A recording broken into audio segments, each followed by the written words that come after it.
जी इच्छा आहे, जी कामना आहे, जी वस्तू तुम्हाला तुमच्याकडे आकर्षित करायची, वशी म्हणजे स्वतःकडे घेणं, वशीत करणं. ज्या पती पत्नीचे दोघांचे विचार जुळत नाहीत त्यांनी या मंत्राचा जप करायचा. स्त्रीने दोघांचे विचार जुळत नाहीत म्हणले दोघांचं जमतच नाही, त्यांनी ओम शिवय वशी त्या स्त्रीनं मंत्राचा जप करायचा. 5 माळी 11 माळी रोज जमल्या तर अति उत्तम. ओम शिवय वशी. परंतु ज्यावेळी मंत्र जप करतात त्यावेळी काही गोष्टीचा नियम सांभाळायला लागतो. मंत्र जप करत असताना मंत्र तेव्हाच फळ देतो. म्हणले मंत्र जप करणारीच्या मनामध्ये कोणाविषयी तिरस्कार नाही आला पाहिजे. तुम्हाला मंत्राचं फळ मिळत नाहीचं कारणच काय? म्हणजे इकडं जप चालू आहे तिकडं शेजाऱ्याचा बंगला पडो जरी नाही म्हणले तरी एखाद्याचं चांगलं चाललेलं की थोडंसं बरं दुःख होतं. आणि मंत्राचं फळ, मंत्राचं सामर्थ्य, मंत्र फळ देत नाही. म्हणून ज्यावेळी मंत्र जप करता त्यावेळी तिरस्कार रहित मंत्र जप करा. कोणाचा तिरस्कार न करता मंत्र जप करायचा.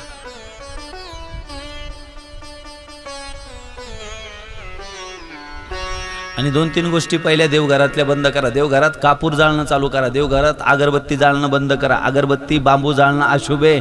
बांबू जाळल्यानंतर पितृदोष लागतो.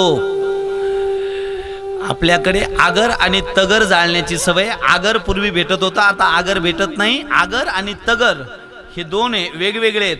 आगर तगर भेटत नाही. पूर्वी आगराची अगरबत्ती बनत होती, आता ही जी अगरबत्ती हिला बांबू आहे आणि बांबू घरात जाळणं अशुभ आहे. बांबू कधी कामा येतो?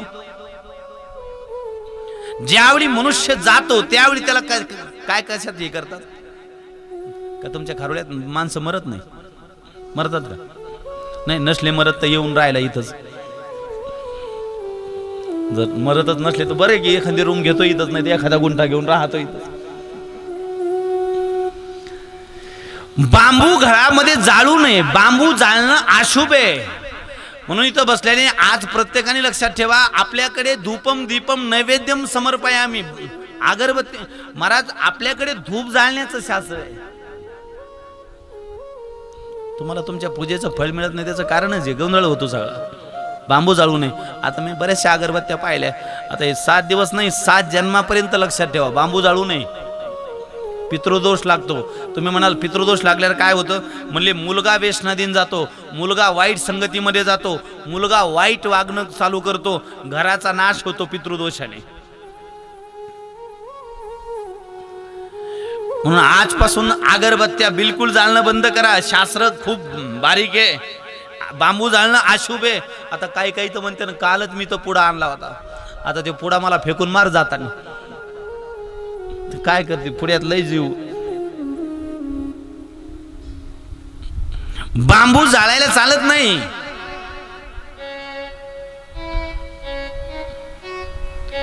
घरामध्ये अतिशुभ काय आहे? तर देवघरामध्ये म्हणले रोज कापूर जाळावा, शुद्ध कापूर. म्हणले धूप जाळा. शास्त्र तर एवढं बारीक आहे. तुम्ही ज्या पंत्या लावता, दिवा लावता ना पंथीमध्ये, शास्त्र म्हणतं मातीच्या पंथीमध्ये एकदा दिवा लावला की ती एकदाच वापरायला चालते, डबल वापरायला चालत नाही. बापरे, तुम्ही म्हणाल तर माझ्या पंथीर मी 5 दिवाळ्या केल्यात मागच्या, आणि 6व्या दिवाळीच्या अजून घरात तशाच ठेवल्या होत्या. 6व्या दिवाळी त्याच्यावरच करायची होती. शास्त्र आहे मातीमध्ये दिवा एकदाच लावला जातो. म्हणून शास्त्र म्हणतं धातूमध्ये दिवा वारंवार लावायला चालतो. धातूचा जर दिवा, धातूचा दिवा असेल म्हणजे पितळाचा, आपल्याकडे ज्या धातूचा दिवा असेल त्या धातूच्या दिव्यामध्ये वात सतत स्वच्छ करून त्याच्यात लावू शकता.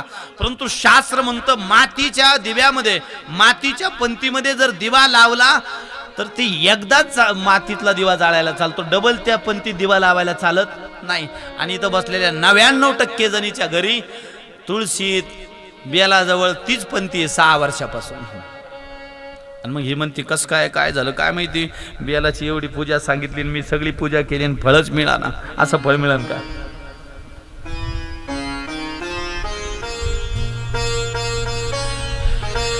धातूचं शास्त्र आहे.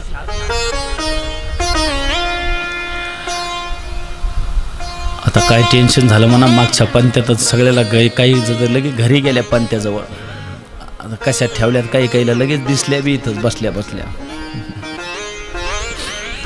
आता काय करावं त्या पंथ्याचं? काही नाही, आता मी गल्लीतून चाललो की वरून मला फेकून मारा,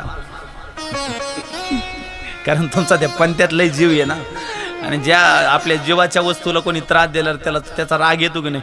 आता उद्या मी गल्लीतून चाललो कोणाच्या घरी तर दिसलो गेलो की पंथ्या घेऊन जायचो वर. मला शास्त्र जोपर्यंत पाळत नाही तोपर्यंत पूर्ण फळ प्राप्त होत नाही. आपल्याकडे दिवा जाळण्याचं शास्त्र आहे, प्रदक्षिणेचं शास्त्र आहे. तर बरेच जणांचा गोंधळ असा चालू होतो, मंदिरात गेले की मंदिराच्या मागून कुंकू लावते, मागून दर्शन घेतात. मंदिराच्या पाठीमाग मला दर्शन घेण्याचं शास्त्र आहे. शास्त्र म्हणतं पूजनीय व्यक्ती, आपल्यापेक्षा मोठा व्यक्ती जर असा समोर चालू लागला की चालताना दर्शन घ्यायला चालत नाही, चालताना दर्शन घेऊ नये. आता मी कथेला येताना येतो, तुम्ही चालताना दर्शन घेता, चालताना दर्शन घ्यायला चालत नाही. चालताना नुसता हात जोडावे, नमस्कार करावे. तुम्हाला फळ माहिती नाही याचा फायदा नाही तर माणसाची गोंधळ. चालणाऱ्या माणसाचं दर्शन करू नये, चालणाऱ्या माणसाचं दर्शन करू नये. शास्त्र म्हणतो झोपलेल्या माणसाचं दर्शन करू नये. शास्त्र म्हणतो देवपूजा करणाऱ्या माणसाचं दर्शन करू नये. जर देवपूजा कोणी करत असेल तर त्याचं दर्शन करू नये. झोपणाऱ्या व्यक्तीचं दर्शन करू नये.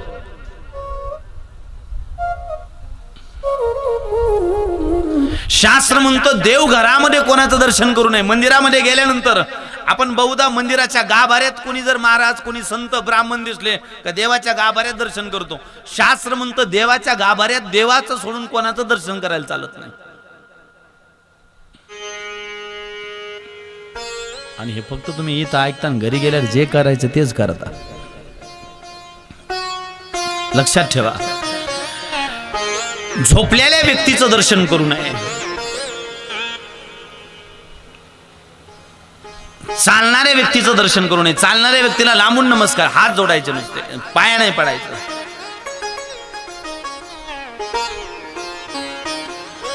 मंदिराच्या गाभाऱ्यामध्ये गेल्यानंतर दर्शनाचं शास्त्र आहे. म्हणले देवाच्या गाभाऱ्यामध्ये कोणाचं दर्शन करायचं, देवाच्या गाभाऱ्याच्या बाहेर आल्यानंतर दर्शन. देवपूजा करताना कोणाचं दर्शन करायचं नाही. भोजन करताना कोणाचं दर्शन करायचं नाही. काही काही जेवायला बसले, जेवण करू दे, दर्शनाचं शास्त्र नाहीये. प्रदक्षिणेचं शास्त्र आहे. कोणत्या देवाला किती प्रदक्षिणा माराव्यात. महादेवाला किती प्रदक्षिणा, महादेवाला किती. ज्यावेळी शिवमंदिरामध्ये जातात त्यावेळी महादेवाला आरती परिक्रमा किती, महादेवाची आरती. मंदिराच्या आतनं महादेवाला आरती प्रदक्षिणा.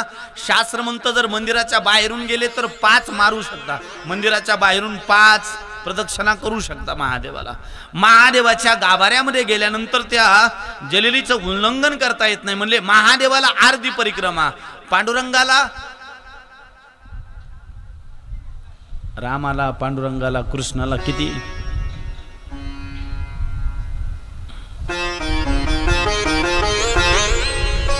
काय ताप झाला मला.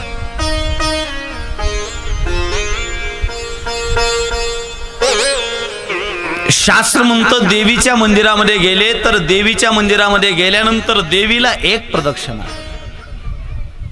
देवीला किती, 1. पांडुरंगाला 4, गणपतीला 3, सूर्याला 7.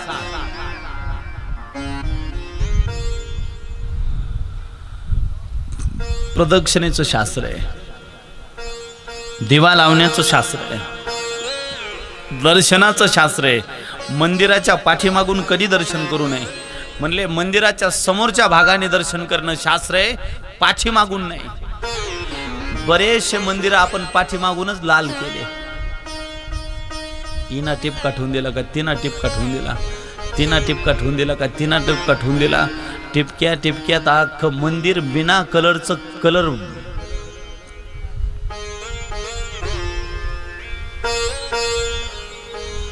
फलश्रुती मिळत नाही, लाभ होत नाही. शास्त्र म्हणतं पाठीमागून दर्शन घेतल्यानंतर दोष लागतो. मंदिराच्या समोर धर्म आहे, मंदिराच्या पाठीमाग अधर्म आहे.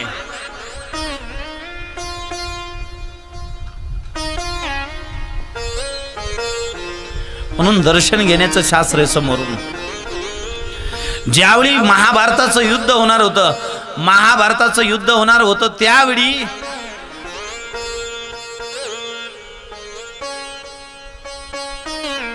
भगवान श्रीकृष्णाकडे दुर्योधन बी गेला आणि पांडव बी गेले. पांडवामध्ये कोण गेलं होतं? महाराज दुर्योधन कुठं बसला होता? भगवंताच्या कुठं? उशाला. आणि अर्जुन कुठं बसला होता? ज्यावेळी भगवंत उठले त्यावेळी सर्वात अगोदर कोणाला लाभ झाला? कुठं? मागच्याला लाभ होतो का पुढच्याला? मनुष्य म्हणून मंदिरामध्ये गेल्यानंतर, देवाकडे गेल्यानंतर मागे नाही नमस्कार करायचा, मागून नमस्कार करायचा नाही, समोरून नमस्कार करायचं शास्त्र आहे. पाठीमागून गंध लावायचं शास्त्र नाहीये. म्हणून पाठीमागून कधी गंध लावू नका, तुम्ही सगळं पुण्य समाप्त करता.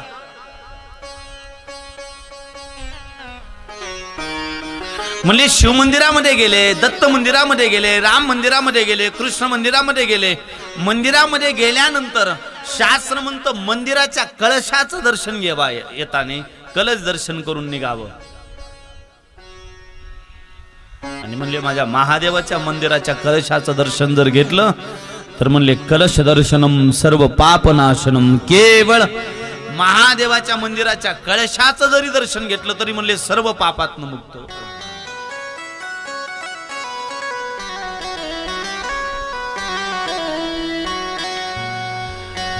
भगवान सुजी महाराज शौनकादी 88,000 ऋषींना देवादिदेव महादेवाला प्रिय असणारी ही सुंदर शिवमहापुराण कथा सांगतायत.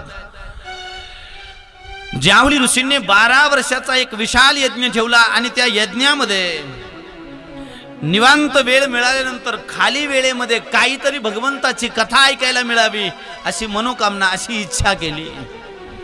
आणि शास्त्र म्हणतं जी इच्छा तुम्ही सतत करता ती इच्छा तुमची पूर्ण होते म्हणजे होते. सदिच्छा. म्हणून घरात नेहमी चांगलेच विचार करायचा, चांगलाच.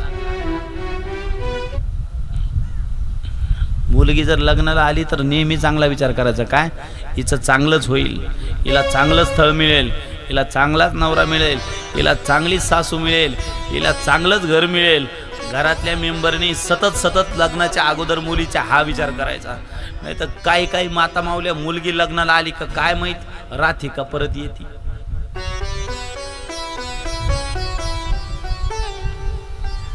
काय माहिती तिला सासर कसं भेटतं.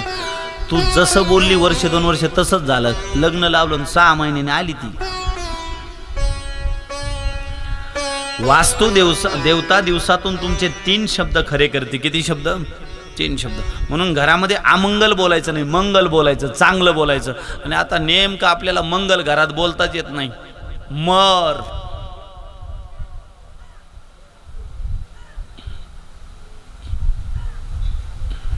नेहमी वाईट आणि वाईट घडत चालतं. म्हणून आजपासून कायम लक्षात ठेवा, घरात कधीच अपचर्चा करायची नाही, कोणाची निंदा बिलकुल करायची नाही. आपल्याला तर लय हाऊस निंदा, शेजारणीला बोलून घेते दुपारी आणि मग सुरू होतं गप्पा मारत तर एवढ्या रंगतात बाबा. मग हिचा थोका तिच्या तोंडात, तिचा थोका हिच्या तोंडात, गप्पा करता शितोडे इकडं तिकडं उडता खारड तोंड झाले तरी 5 वाजले तरी उठाणार.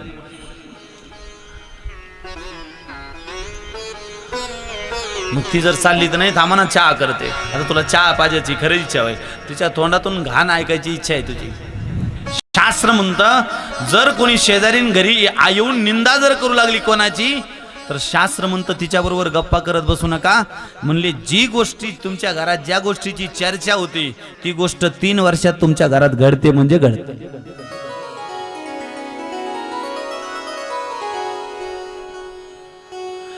शेजारीन जर येऊन म्हणू लागली आमक्याची सून लय भांडकुदळ आहे, 3 वर्षांनी तुझी सुद्धा तुझा भांडलीच पाहिजे पाहतो.